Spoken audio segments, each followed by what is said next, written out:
हाय, आज बनवूया आपण पापलेट फ्राय. आणि तुम्ही बघू शकता किती छान आहेत आणि तर्नाल्याचे पापलेट. आणि तुम्ही बघू शकता मी हे कापून घेतले आहेत स्वच्छ. बघू शकता तुम्ही छान असे कट फ्राय करायसाठी कट मारून घेतले आहेत. बघू शकता तुम्ही किती सब्जीत आहेत. आता बनवून घेऊया वाटण. मिरची, आलं, कोथिंबीर आणि लसूण छान असं वाटण करून घेऊया. आणि बघू शकता तुम्ही छान असं आपलं वाटण तयार झालं आहे. आणि त्याच्यामध्ये टाकूया वाटण. छान असं वाटण चमचीशी काढायला जमत नव्हतं म्हणून मी सर्व आता हातानेच टाकून देते. तुम्ही बघू शकता की तुम्ही त्याच्यामध्ये सर्व लागलेले ते आपण टाकून घेऊया. त्याच्यामध्ये छान असं लावून घेते सर्वेला.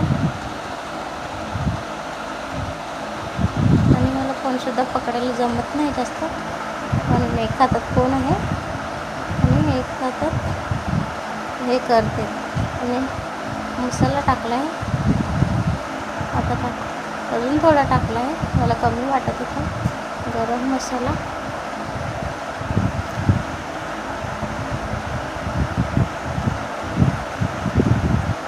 हळदी पावडर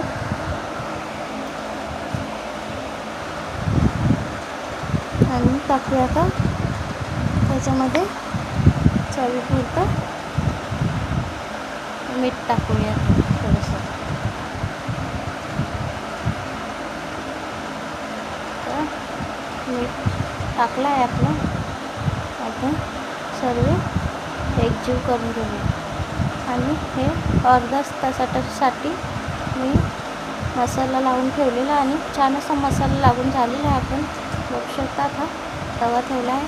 त्याच्यामध्ये टाकते गोडा तेल आणि ते सर्वीकडे पसरून घेऊया. बघू शकता छान असं पसरून घेतलं आहे सर्वीकडे. आणि आपलं तेलसुद्धा गरम झालं आहे. टाकूया पापलेट. बघू शकता तुम्ही छान असं मसाला लावून अर्धा तास ठेवून दिलेले आहे आणि त्याच्यानंतर फ्राय करायला घेतले. आणि बघू शकता तुम्ही त्या तेलसुद्धा छान असं गरम झालेलं आहे.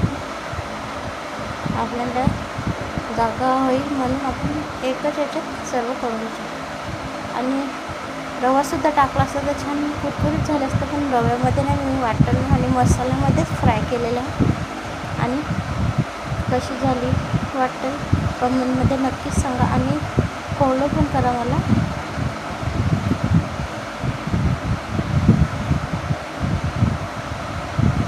आणि